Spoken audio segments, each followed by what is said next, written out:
عملنا البسطرمه في كندا وطلعت خطيره. احنا اللي عاملينها في البيت وطلعت لا تقاوم. ولو اول مره بتشوفوني، دي مش قناه طبخ. انا اسمي هبه وبعمل فيديوهات عن الهجره والحياه في كندا.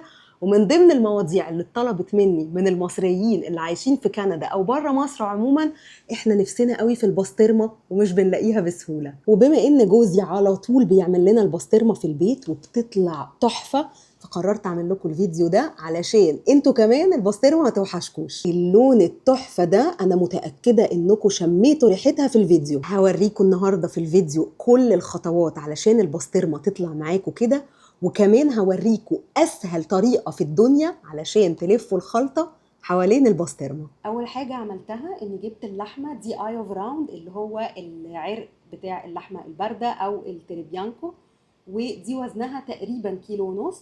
وهبتدي بان انا هنضفها من كل الحتت البيضه دي. بس انا في الخطوه دي استعنت بصديق علشان يساعدني في تنظيف اللحمه. كده اللحمه بعد ما نضفناها خالص من كل الحتت البيضه، احنا شلنا كل الابيض ده لان الحتت دي مش بتستوي في الملح. هنبتدي بقى دلوقتي نملحها. قبل ما نملحها هنجيب سكينه رفيعه ونبتدي نعمل فتحات في كل اللحمه، علشان الفتحات دي هتخلي كل الميه تنزل منها علشان تبتدي تنشف. بعد ما خرمناها كده هنقلبها الناحيه التانيه ونخرمها من الناحيه دي كمان. دلوقتي بقى هنجيب فوطه نظيفه جدا من النوع اللي بيشرب السوائل، وهنبتدي بقى نحط الملح الخشن. ده الملح الخشن مش الملح بتاع السفرة. وهنحط عليها اللحمة بتاعتنا، نبتدي نحط ملح خشن تاني فوقيها. احنا بندوس عليها عشان تدخل جوه الخرام. حطينا قد ايه ملح تقريبا على الكيلو ونص لحمة؟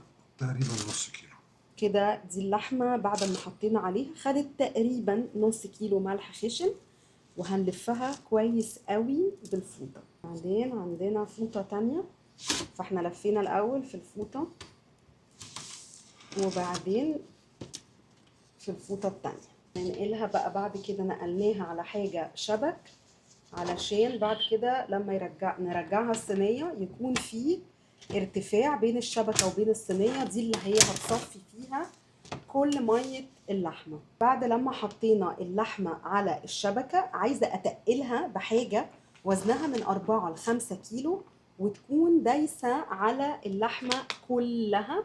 فأنا استعملت بايركس وجواها كيس الرز، وهنسيبها كده حوالي من يوم ونص ليومين. دلوقتي احنا بقالنا سايبين اللحمة ملفوفة بالطريقة دي، وكنت حاطة عليها تقل بقالها 48 ساعة بالظبط.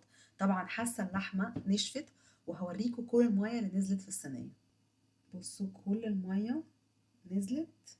هناخدها بقى نفتحها وهنشوف الملح الزيادة عليها، ولازم نديها شطفة عشان ننزل كل الملح من عليها.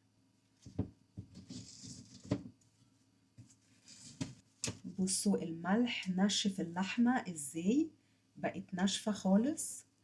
هناخدها بقى لازم نشطفها من الملح ده تحت المية. بعد ما شطفناها ونزلنا من عليها الملح الزيادة، انا طبعا غسلت الصينية كويس جدا وحطيت البسطرمة في الصينية، وهبتدي اجيب منديل ورق وهبتدي اطبطب عليها كده عشان انا عايزة انشفها خالص. انا كده نشفت البسطرمة بالمنديل كويس قوي لحد لما نشفت خالص كل المية اللي كانت عليها من لما شطفتها من الملح. ودلوقتي احنا هنعلقها تاني علشان تنشف. احنا لسه مش هنحط الخلطة عليها من بره دلوقتي خالص. هنعمل بقى بالعصاية بتاعت الشيش طاووق خرم في البسطرمة، وبعد كده هنجيب الزيب تاي ده وهندخله فيها.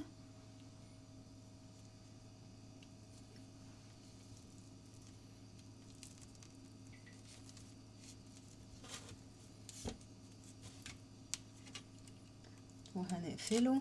وكده البسطرمة بقت جاهزة للتعليق. هنعلقها في مكان مفتوح فيه هواء في درجة حرارة الغرفة العادية. بس يعني احنا بنتكلم ان احنا 20 22، لو وصلنا ل30 لا هتبوظ. فاحنا عايزين نحطها في مكان في درجة حرارة في العشرينات.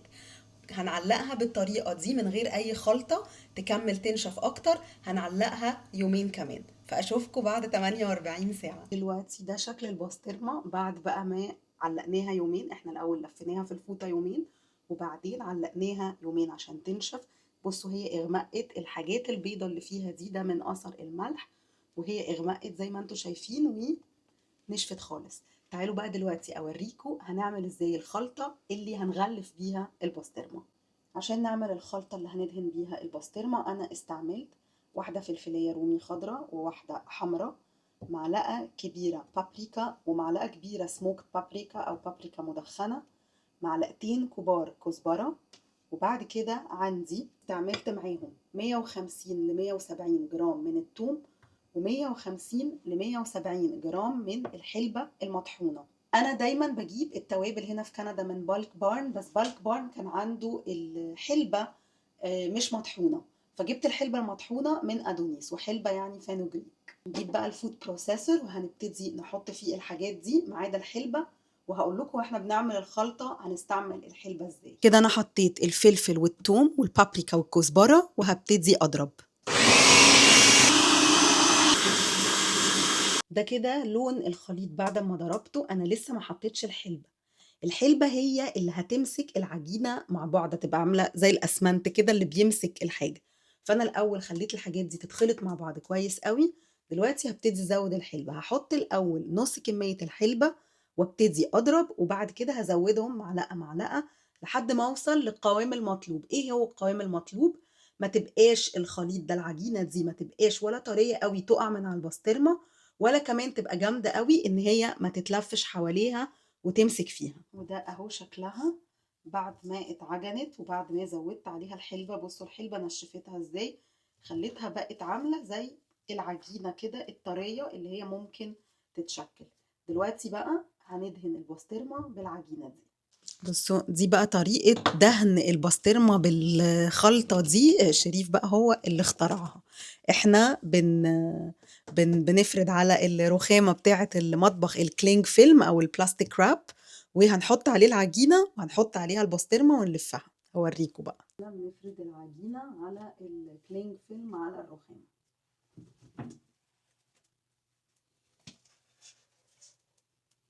بصوا هو هنا حط الخليط بتاع الحلبة ده بين طبقتين من البلاستيك او الكلينج فيلم علشان تساعده اكتر ان هو يعرف يدوس عليها ويفردها كويس قوي بشكل متساوي. والطبقة دي هيبقى حوالي سمكها نص سنتي. دلوقتي بقى هنشيل البلاستيك من ناحية واحدة وهنحط بقى البسطرمة.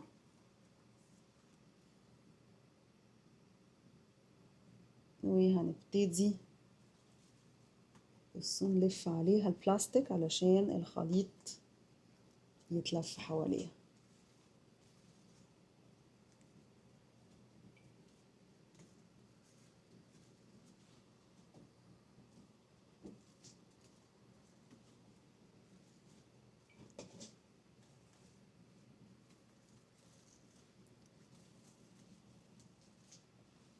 ايه ده، الله دي اتلفت بمنتهى السهولة.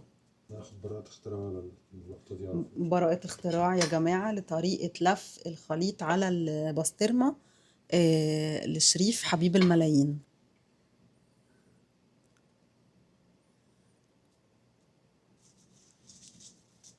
كده شكل البسطرمة بعد ما اتغلفت بالتتبيلة بالطريقة العبقرية بتاعت شريف. هنعلقها تاني في درجة حرارة الأوضة برضو اللي هو 20 حاجة وعشرين لمدة من 12 ل 14 يوم، وبعدين هنفتحها ونشوفها مع بعض. فأنا هرجع لكم كمان أسبوعين. ده باقي التتبيلة اللي فضلت بعد لما غلفنا البسطرمة. نقدر نشيلها في كيس زيب لوك في الفريزر. بعد يومين لما هنعلق البسطرمة هنبص كده عليها، لو لقينا ان في اي جزء من التتبيله شقق نقدر ناخد حته من التتبيله دي ونسد بيها الشقوق اللي اتعملت عشان ترجع البسطرمه كلها متغلفه تاني. ودي بقى هنشيلها في الفريزر للمره الجايه لما نيجي نعمل بسطرمه هنطلعها تفك ونستعملها، هتبقى زي الفريش بالظبط. والآن مع المفاجأة الكبرى، ده شكل البسطرمة بعد ما علقناها بقالها 10 أيام. وتعالوا بقى نقطعها ونشوف ايه الاخبار؟ عايزه اوريكم لونها من جوه. بصوا لونها عامل ازاي. هنفك بقى من عليها كل القشره اللي عملناها بتاعه التتبيله.